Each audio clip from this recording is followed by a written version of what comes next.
کہ جو ولیمے کی دعوت ہے وہ نکاح سے پہلے یعنی شادی سے پہلے بھی جائز ہے۔ کیوں جائز ہے؟ یہ کھانا ہے، بس دعوت ہے، آپ دعوت کر دیں تو وہ ولیمے کی دعوت جو ہے وہ ہو جائے گی۔ تو ناظرین و مستمعین، ہم یہ سمجھتے ہیں کہ ایسی جرت عام لوگوں کو نہیں کرنی چاہیے، دین کے معاملے میں سنجیدہ رہنا چاہیے یا کم از کم خاموش رہنا چاہیے اور علماء سے پوچھ لینا چاہیے۔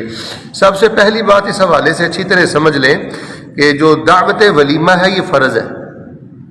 اگر کوئی انسان جان بوجھ کر شادی کے بعد ولیمے کی دعوت نہیں کرتا تو وہ گناہ گار ہے، بے برکتی اور نحوست کا شکار ہے۔